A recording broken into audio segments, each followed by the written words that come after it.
네, 한 번밖에 없는 어버이 주일입니다. 우리 좌우에 계시는 어버이라고 생각되는 우리 부모님들과 어른분들께 한번 인사 나눠볼까요? 감사합니다. 사랑합니다. 존경합니다. 네, 너무 아름답습니다. 계승교육이라는 제목으로 함께 말씀 나누기를 원합니다. 오늘 저희들 오전 예배 때도 우리가 노래를 불렀지만 어버이날이 되면 어버이 은혜라는 감사 노래를 부르죠. 나실제 괴로움 다 잊으시고 기르실제 밤낮으로 애쓰는 마음 진자리 마른 자리 갈아 누시며 손발이 다 닳도록 고생하시네. 하늘 아래 그 무엇이 높다 하리오 어머니의 은혜는 가히 없어라 희생은 가히 없어라. 그런데 이 노래를 요즘 세대 아이들은 이렇게 바꿔서 부른다고 합니다. 나실제 무통분만 쉬 낳으시고 기르실제 할머니가 다 키우시고 하기스 남양분유 갈아주시며 아가씨 몸매를 가꾸고 계시네. 하늘 아래 엄마 기대 끝이 있으랴 어머니의 잔소리 끝이 없어라. 버릇없는 우리 아이들의 모습들을 빗댄 것 같습니다. 또 다른 이야기인데요. 아픈 아내를 일찍 여의고 한 아들을 너무나 애지중지 기른 아버지가 있었습니다. 어머니 없이 자란 아들이기에 아버지는 그 아들이 해달라는 대로 다 해주었습니다. 어느 더운 여름날 밤에 아들이 시원한 물 한 잔이 먹고 싶어서 거실에서 TV를 보고 계시던 아버지에게 큰 소리로 이야기합니다. 아빠, 물 좀 갖다 줘. 아버지가 야, 냉장고에 있으니까 네가 갖다 먹어. 그러자 아들이 5분 후에 가만히 있다가 또다시 아빠, 물 좀 갖다 달라니까 짜증 섞인 말로 말합니다. 그러자 아버지가 다시 네가 직접 갖다 먹으라니까 하면서 훈수를 �뜹니다. 또다시 아들은 객이다가 5분 뒤에 아빠 물 안 갖다 줘? 라고 말했습니다. 아버지가 참다가 화가 나서 네가 직접 갖다 먹어. 한 번만 더 아빠한테 시키면 혼난다 라고 이야기했습니다. 그러자 아들이 다시 5분 후에 아빠 나 혼내러 올 때 물 가지고 와 라고 말했습니다. 우리 아이들 중에서는 이런 아이들 없죠? 부모님께 꼭 경어 써야 합니다. 그리스도인이 세상 속에서 영향력을 발휘하려면 세상과는 분명히 달라야 합니다. 그 다름이라는 것은 하나님께서 사람을 위하여서 제일 먼저 세워주신 가정 공동체 안에서 배워야 합니다. 가정에서부터 하나님께서 원하시는 신앙 문화를 배우고 계승할 때 세상 가운데 그 세상과 구별된 문화를 선도하는 영향력 있는 세대가 될 수 있습니다. 그렇게 하나님께서는 우리에게 하나님의 분명한 지침을 주셨는데 그중 하나님께서 사람에게 처음 주신 율법이자 계명인 10계명을 꼭 기억하라 하십니다. 1계명부터 4계명까지는 하나님에 대한 계명이고 하나님을 어떻게 섬겨야 할지, 그리고 5계명부터 해서 10계명까지는 사람에 대한 계명입니다. 5계명의 첫 시작이 내 부모님을 공경하라. 내 부모를 공경하라. 그러니까 하나님께서 사람에게 대한 첫 계명의 시작으로 부모에 대하여서 말씀하십니다. 이렇게 말씀하신 이유는 하나님 공경과 부모 공경이 결코 다르지 않음을 말씀하시기 위해서입니다. 그래서 성경은 또 이렇게 기록해 놓습니다. 오늘 대표기도의 집사님께서도 하신 말씀인데요. 신명기 5장 16절 말씀 다 같이 읽도록 하겠습니다. 너는 내 하나님 여호와께서 명령한 대로 내 부모를 공경하라. 그리하면 내 하나님 여호와가 내게 준 땅에서 내 생명이 길고 복을 누리리라. 네, 부모님을 공경하는 자에게는 하나님께서 장수의 복을 더불어 주신다는데 이는 단순히 내 때에 오래 사는 것을 의미하지 않습니다. 성경에서 말하는 것은 하나님의 명령에 그 하나님의 명령을 준행하는 자녀 세대가 받는 축복이 천대를 넘어서 영원까지라는 겁니다. 그러므로 그리스도인이 어른을 공경하느냐 하지 않느냐, 그리고 그것에 따라서 우리가 하나님의 보호와 축복을 받느냐 아니면 하나님의 저주를 받느냐에 대한 기준이 바로 제5계명입니다. 잠언 30장 17절에는 이렇게도 기록되어 있습니다. 아비를 조롱하며 어미 순종하기를 싫어하는 자의 눈은 골짜기 까마귀에게 쪼이고 독수리 새끼에게 먹히리라. 이 말씀은 객사한다라는 뜻입니다. 즉 그러니까 집이 아닌 밖에서 죽는다. 축복을 절대 받을 수 없다라는 것을 말씀합니다. 그렇기에 하나님이 원하시는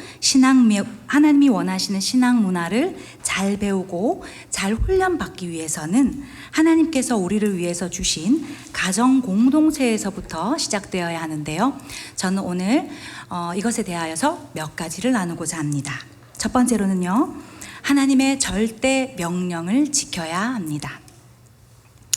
사람은 본능적으로 자신의 유익과 편리에 따라서 윤리적인 판단을 합니다. 자기 중심적인 시대에 살고 있습니다. 그러다 보니 공경 역시도 자기가 편한 대로, 자기 유익대로 따라서 합니다. 늘 잔소리를 하지만 남편과의 관계 때문에 어쩔 수 없이 마지못해서 시어머니를 모시는 한 며느리가 있었습니다. 어느 날 이 시어머니를 인질범이 납치해 갔습니다. 그리고는 며느리에게 전화를 했습니다. 너희 시어머니 내가 다 데리고 있다. 1,000만 원 가져오면 풀어주마. 그때 며느리가 어림도 없는 소리, 네 마음대로 해 라고 했어요. 그러자 인질범이 다시 말했습니다. 좋다. 그러면 너희 시어머니 다시 도로 데려다 놓겠다. 그러자 당황한 며느리는 황급한 목소리로 여보세요? 은행 계좌가 몇 번이에요? 라고 물었다고 합니다. 유머지만 사실 좀 찡합니다. 우리에게 하나님께서는 말씀하셨습니다. 내 아버지와 어머니를 공경하라. 이것은 약속이 있는 첫 계명이니 이로써 내가 잘되고 땅에서 장수하리라. 이 말씀은 권위주의적이고 가부장적인 것을 강조하는 말씀이 아닙니다. 하나님의 사람이 하나님의 사람답게 살 수 있도록 하나님께서 우리에게 주신 하나님의 절대 명령입니다. 세상을 하나님의 명령 안에 아름답게 가꾸기 위해서 하나님께서 우리에게 기본으로 주신 하나님의 절대 명령이라는 것입니다. 그래서 우리 신앙인들은 어떤 경우에도 하나님의 말씀을 절대적으로 존중해야겠다고 결정해야 합니다. 하나님의 명령에 있어서는 어떤 조건부를 달거나 상황에 도피하거나 자기 이익을 구하거나 하지 않아야 한다는 겁니다. 오늘 본문 말씀을 이제 좀 살펴보면요, 우리가 잘 아는 시어머니와 함께하는 한 여인이 나옵니다. 시어머니는 나오미고 그녀의 남편은 엘리멜렉입니다. 이들에겐 두 아들이 있고요. 어느 날 이들이 살았던 베들레헴에 흉년이 들어서 너무 먹고 살기가 힘들었습니다. 그래서 이들은 모압 땅으로 이민 가기로 합니다. 그런데 모압 땅에 산 지 얼마 안 되어서 남편도 죽습니다. 또 장성한 두 아들은 모압 여자들과 결혼을 하지만 모압 땅에 산 지 10년 만에 아들들도 다 죽습니다. 나오미는 잘 살려고 이민 갔는데 그녀의 인생은 점점 기구해집니다. 이때 그녀는 유대 땅 가나안으로 다시 가기로 하는데요. 사실 그녀가 이러한 발상의 전환을 한 것은 모압으로 이민 온 것에 있어서 뭔가 잘못된 것 같았기 때문입니다. 하나님의 백성이 거할 땅은 이방 땅이 아닌 유대 땅, 하나님이 정해주신 가나안 땅이라는 것을 깨달았습니다. 신명기 23장 3절을 한번 보겠습니다. 암몬 사람과 모압 사람은 여호와의 총회에 들어오지 못하리니 그들에게 속한 자는 10대뿐 아니라 영원히 여호와의 총회에 들어오지 못하리라. 네, 나오미는 진정으로 하나님의 백성이 복받는 길은 이방 땅이 아닌 하나님께서 허락하신 땅, 하나님께서 주신 곳이라는 것을 깨달았습니다. 우리도 하나님께서 주신 가정, 하나님이 허락하신 교회를 통해서 축복받을 수 있다는 걸 믿으시기 바랍니다. 하나님께서 깨닫게 해주실 때 그 즉시 발상을 전환시키고 결단하는 것이 매우 중요한데요. 나오미의 인생은 여기서부터 점점 회복되기 시작합니다. 며느리들에게 앞으로의 삶을 선택하라 합니다. 그래서 오르바는 모압 땅으로 가죠. 허나 룻은 시어머니와 함께 합니다. 사실 당시 문화로는 이해할 수 없는 부분이 있습니다. 룻은 모압 여자이고 모압이라는 나라는 그모스라는 국가신을 섬깁니다. 룻의 남편은 사실상 죽었고 시어머니가 이제 가라고 하면 잘 되었다고 하면서 자기 나라로 가면 이제 끝납니다. 그러나 그녀는 국가가 섬긴 신, 우상, 그리고 자신을 유익을 쫓는 세상 풍조를 다 버리게 됩니다. 시어머니를 따르기로 결심하지요. 어떻게 보면 젊은 룻에게 시어머니는 사실상 참 부담스러운 존재가 될 수 있습니다. 짐이 될 수도 있습니다. 미래가 보장된 것도 남겨준 유산도 사실상 없습니다. 허나 룻은 시어머니와 함께하기를 정합니다. 18절 다시 한번 더 읽어보겠습니다. 나오미가 룻이 자기와 함께 가기로 굳게 결심함을 보고 그에게 말하기를 그치니라. 네, 그럼 룻이 왜 굳이 그러했을까요? 우리는 이 근거를 성경에서 또 살펴볼 수 있는데요. 17절을 한번 다시 읽어볼까요? 어머니께서 죽으시는 곳에서 나도 죽어 거기 묻힐 것이라. 만일 내가 죽는 일 외에 어머니를 떠나면 여호와께서 내게 벌을 내리시고 더 내리시기를 원하나이다 하는지라. 네, 믿지 않는 불신 가정에서 자란 룻이지만 하나님을 믿는 가정에 시집 와서 어머니를 통해 하나님에 대해서 들었을 것입니다. 하나님의 절대 명령이 무엇인지를 룻은 알았을 것이고, 룻은 그 하나님의 명령에 어떠한 경우의 수를 생각하지 않고 그대로 받아들입니다. 자신의 유익과 편리를 보장받는 삶보다는 신앙과 믿음을 선택하죠. 그러니 어머니의 하나님이 나의 하나님이 된다고 말할 수 있었습니다. 결국 그녀의 남은 인생을 하나님께서 통째로 쓰십니다. 룻은 유대 땅 베들레헴에서 보아스를 만나 결혼하였고, 이방 여인으로는 예수 그리스도의 계보 안에 드는 운명이 바뀌는 삶을 살게 됩니다. 성경에서는 이렇게 하나님의 절대 명령에 전심으로 순종한 하나님의 백성을 그 어떤 손해도 보지 않게 하십니다. 이삭은 결혼할 때 결혼한 배우자의 얼굴을 한 번도 보지 못했습니다. 그런데도 믿음의 아버지의 말씀을 따릅니다. 또 아버지가 자신을 죽이는 순간에도 순종했을 때 결국 그는 어떻게 되었나요? 창세기 26장 12절에서 13절 읽어보겠습니다. 이삭이 그 땅에서 농사하여 그해 100배나 얻었고 여호와께서 복을 주심으로 그 사람이 창대하고 왕성하여 마침내 거부가 되어. 네, 하나님께서는 하나님 공경이 곧 부모님 공경이라는 것을 결코 따로 해석하지 않고 분리시키지 않고 그 하나님의 절대 명령을 지킨 하나님의 사람을 속부가 아닌 거부가 되게 하셨습니다. 그렇게 축복해 주셨고 잘 되었을 뿐만 아니라 대대로 장수하고 영원히 살게 하셨습니다.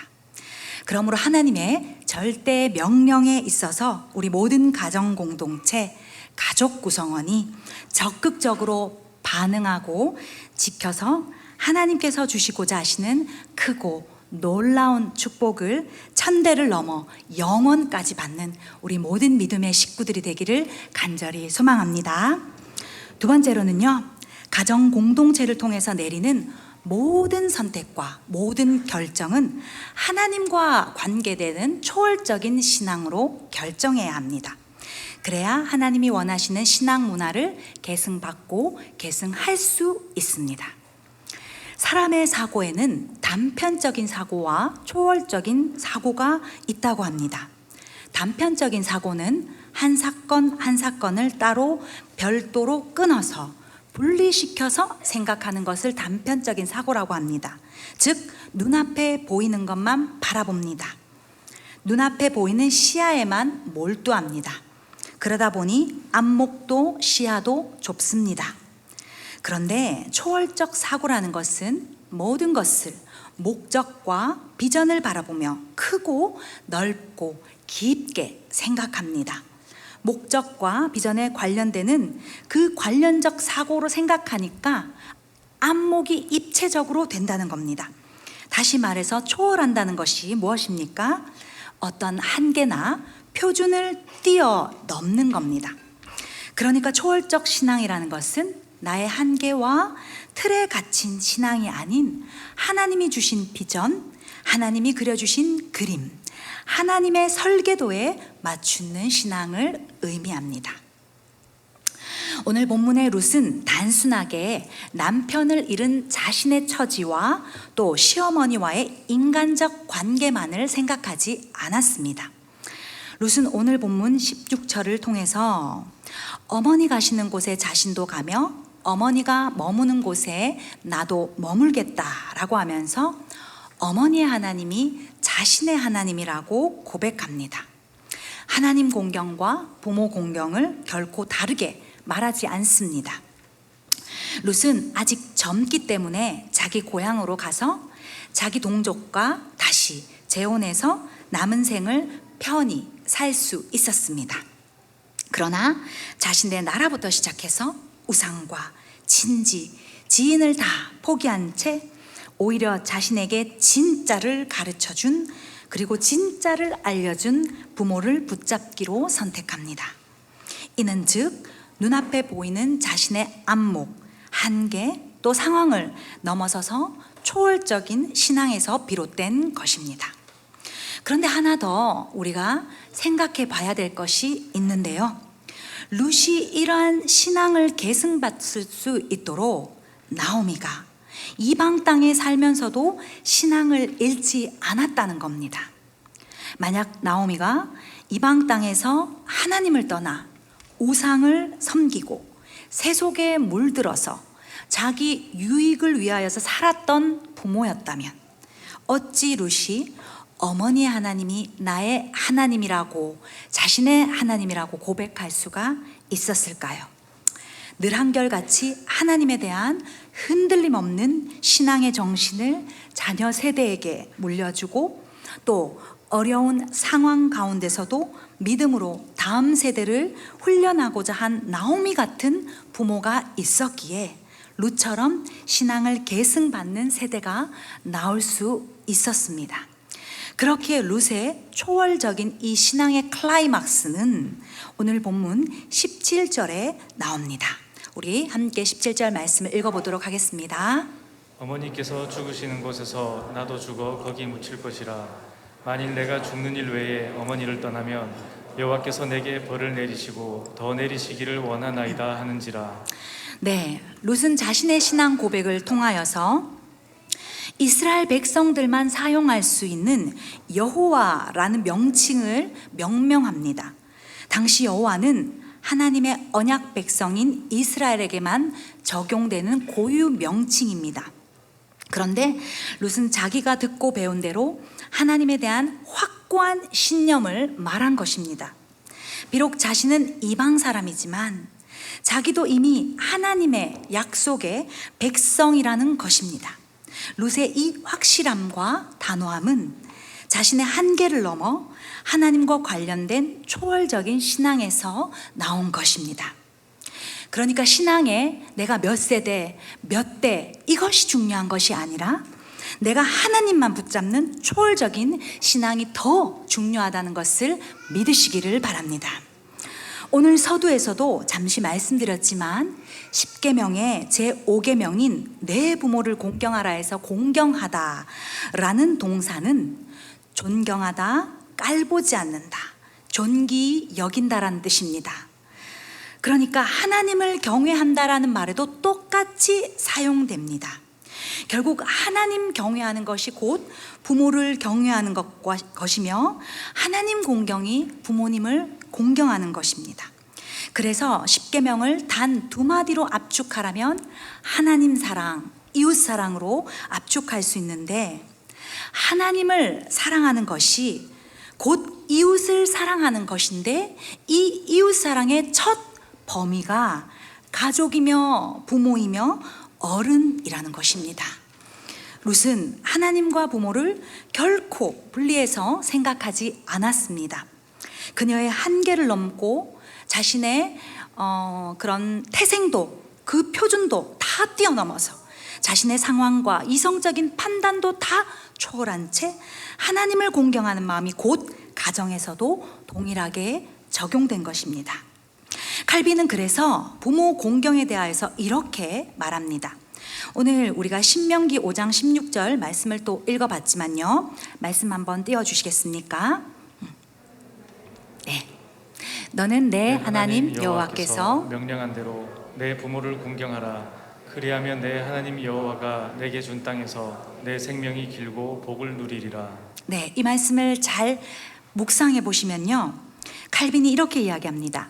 만일 부모 공경이 공경을 받는 부모의 유익을 목적으로 하는 것이라면 너희 하나님 여호와께서 내게 주신 땅에서 너희 부모의 생명이 길리라 라고 했어야 한다.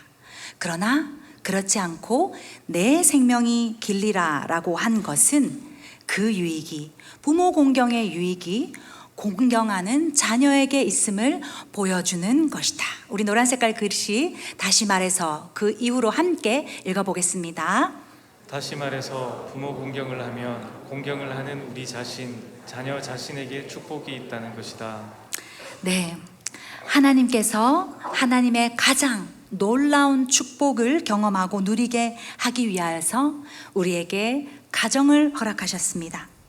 하나님을 닮아 가장 아름답게 디자인된 우리가 가장 먼저 하나님께서 원하시는 신앙 문화를 계승받고 계승하는 것은 가정 공동체부터여야 한다는 겁니다. 그러므로 하나님 공경의 최종 실천판이 하나뿐인 부모님 공경, 그리고 부모님 세대를 향한 어른 공경, 또한 우리의 영혼, 나의 영혼을 키워주시는 믿음의 부모님을 향한 깊은 공경이 되어야 함을 기억하기를 원합니다. 그리고 그 유익이 우리와 우리 가문 대대손손임을 믿으며 한계를 넘고 환경과 내 생각을 넘어서 초월적인 신앙으로 살아가는 우리 모든 세대가 되기를 소망합니다. 마지막으로요, 살아가는 동안 은혜 의식으로 살아갈 때 하나님께서 매 순간 주시는 하나님 아버지의 마음을 알 수가 있습니다. 룻은 어머니를 통해서 이런 이야기를 듣습니다. 오늘 본문 15절 말씀 다시 한번 읽어볼까요? 나오미가 또 이르되 보라, 내 동서는 그의 백성과 그의 신들에게로 돌아가나니 너도 너의 동서를 따라 돌아가라 하니. 네, 룻은 어머니에게 인간적인 비교를 당합니다. 신앙을 가진 부모여도 연약할 수 있습니다. 내 동서는 갔는데 넌 뭐하니? 너도 따라가 라고 말한 거죠. 하지만 룻은 내게 어머니를 떠나며 어머니를 따르지 말고 돌아가라고 강권하지 마옵소서. 한마디로 오르바와하고는 상관이 없다라는 겁니다. 룻은 인간적인 비교에도 아랑곳하지 않고 남은 생을 살아가면서 하나님만 보는 것에, 하나님만 보며 사는 것에 올인하기로 결정합니다. 그간 하나님의 보호하심과 앞으로도 인도하실 그 모든 하나님의 은혜를 기억하며 은혜 의식으로 살기로 정한 것입니다. 살아가면서 우리가 신앙에 사실 걸림돌 되는 영역이 있다면 그것은 바로 비교입니다. 그리고 비교의식이 제일 먼저 출발되는 곳은 가정입니다. 부부간에도요, 형제 자매끼리도요, 친척들 속에서도 서로 간의 비교의식은 결코 건강한 마음, 건강한 생각으로 자라지 못하게 합니다. 사람의 의식 구조에는 비교의식과 절대의식도 있다고 합니다. 그리고 대부분의 사람들이 거의 다가 비교의식이 있습니다. 낮은 비교감은 우울함과 열등의식을 가져다 주고요. 높은 비교감은 우월함과 교만을 가지고 옵니다. 사울의 비극도 하나님께 받은 은혜로 사는 의식이 아니라 사람들이 만만이라고 천천히라고 하는 것에 마음을 빼앗겨서 하나님의 은혜를 잊어버립니다. 비교의식에 스스로 빠지면 결국 비참한 인생을 살아가게 된다는 겁니다. 우리는 하나님께서 허락하신 삶 속에서 하나님의 절대 주권 안에 하나님의 은혜로 사는 사람들입니다. 그러므로 인간적인 비교의식에 속지 않고 하나님께 받은 은혜의식을 가지고 살아가면 범사에 하나님의 복을 평생도록 받을 충분한 자격을 갖춥니다. 수년 전 어린 동생만 편애한다는 이유로 집에 불을 질러서 부모를 살해하고 동생에게 중상을 입힌 한 청년이 구속되었습니다. 그 청년의 친어머니는 20여 년 전 재혼해서 남편과의 사이에서 둘째 아들을 낳았습니다. 그런데 이 친어머니와 새아버지가 공부 잘하는 둘째 아들만 예뻐했다는 겁니다. 이 청년은 사업 자금을 대주겠다던 부모가 자신이 4년 동안 일해서 번 1,000만 원까지 13살 어린 동생의 학원비로 써버린 그 부모의 모습에 그 어린 동생에 대한 분노와 비교의식으로 말미암아 이런 무참한 잔혹한 범죄를 일으킵니다. 이것이 타락한 인간의 역사입니다.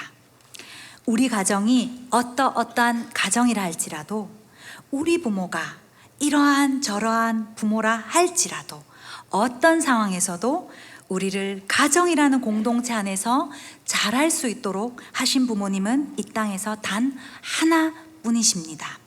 때로는 인정하고 싶지 않는 가정일지라도, 모든 것이 다 채워지지 않는 가정일지라도, 또 넘치게 과하게 채워지는 가정일지라도 그 모든 것은 하나님의 섭리 안에 하나님이 엮어주신 공동체임을 기억해야 한다는 겁니다.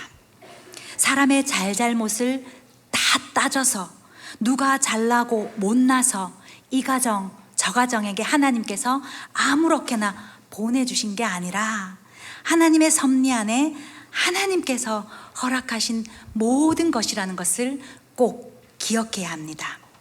그렇기에 우리는 이 하나님의 정하심에 있어서 어떤 의의를 달기보다는 어떤 상황에도 은혜로 받기로 결단해야 합니다. 왜냐하면 하나님께 이 일을 다는 그 순간을 사단은 노리고 죄로 하나님과 우리 사이를 멀어지도록 부추기기 때문입니다. 출애굽기 33장 19절을 함께 보실까요? 여호와께서 이르시되 내가 내 모든 선한 것을 내 앞으로 지나가게 하고 여호와의 이름을 내 앞에 선포하리라. 나는 은혜 베풀 자에게 은혜를 베풀고 긍휼히 여길 자에게 긍휼을 베푸느니라. 아멘. 하나님께서는 그 어떠한 것으로도 다 우리 앞으로 지나가게 하시고 그 과정 속에서 하나님의 이름을 부르시게 하십니다. 하나님께서는 우리에게 하나님의 은혜를 베푸시고 긍휼을 베푸시기 위한 하나님의 계획과 하나님의 설계도가 있다는 것을 믿으시기 바랍니다. 그렇게 오직 하나님에 대한 은혜의식으로 우리는 살아야 합니다. 그래야 할 때 하나님의 마음을 알 수 있다는 것도 믿으시기를 바랍니다. 그러므로 모든 가정과 모든 가족, 모든 세대가 이 은혜의식으로 살아가기 위해서는요, 숱한 고통 속에서도 내 힘으로 어떻게 할 수 없는 모든 것들을 두고 하나님께만 부르짖으며 가야 합니다. 기도가 생활이 되어 삶의 순간마다 간구하며 내가 받은 응답을 전할 수 있는 자가 진정으로 은혜의식으로 사는 자라는 것입니다. 우리는 다 연약합니다. 예수를 믿어도 연약할 수 있습니다. 부부도 연약할 수 있고 부모도 연약할 수 있습니다. 자녀도 연약할 수 있습니다. 리더여도 교사여도 그 어떤 자리에도 연약할 수 있습니다. 그러나 내가 연약한다고 고백하기만 하면 하나님께서는 우리를 그때마다 가장 필요한 은혜로 이끌어 주심을 믿습니다. 우리의 연약함에도 하나님께서는 끝까지 끌고 가 주신다는 것입니다. 인류의 구속사를 이루신 하나님께서는 하나님 공경, 부모 공경에 최선을 다하셨습니다. 오늘 오전에 담임 목사님께서 말씀해 주신 것처럼 하나님이 원하시는 공경에 있어서 예수님은 죽음 가운데 있어서도 하나님 공경, 부모 공경에 있어서 그 어떠한 변명도 핑계도 되지 않으셨습니다. 그렇기에 세상 문화가 어떻게 흘러갈지라도 하나님께서 엮어주신 가정 공동체에서부터 세상과 다름을 배우는 신앙 문화를 계승받고 계승시켜야 함을 꼭 기억하시기를 소망합니다. 이제 말씀을 정리하겠습니다. 하나님께서는 세상을 창조하시고 디자인하셔서 세상을 하나님 당신의 축복으로 가득 채우기를 원하셨습니다. 우리를 통하여 하나님이 창조하신 세상이 하나님의 축복을 맛보게 하기 위해서 우리를 창조하신 것입니다. 그렇기에 우리 그리스도인 한 가정 한 가정을 신앙 문화로 다져가고 계승시켜 낸다는 건 하나님의 원하시는 하나님의 세상이, 하나님의 나라가 크고 넓고 확장되어 간다는 겁니다. 연약하지만 두 사람이 부부로 출발하여 부모가 되고 자녀됨을 볼 수 있는 이 아름다운 과정을 종합하는 유일한 공동체가 가정입니다. 이 공동체를 통해서 하나님의 계명을 더욱더 사랑하고 지켜 예수 그리스도의 본된 삶을 녹여내고 주님의 몸된 교회에 속한 우리 대흥의 모든 가정이 영원에서 영원까지 함께 하나님께 평생 쓰임받는 복된 공동체가 되기를 간절히 소망합니다. 우리 함께 오늘 말씀 기억하면서 오전에서부터 저희들에게 너무 귀한 말씀을 많이 주셨지요. 담임 목사님의 말씀도 기억하시면서 우리가 함께 무엇을 우리 자녀에게 그리고 앞으로 또 우리 자녀가 될 우리 다음 세대들 그리고 다음 세대들도 내가 이루어야 될 그 미래의 가정들 다시 한번 보면서 꿈꿔보면서 하나님 앞에 가장 중요한 유산 그것이 무엇인지 함께 기대하고 기도하는 마음으로 이 찬양 올려드리겠습니다.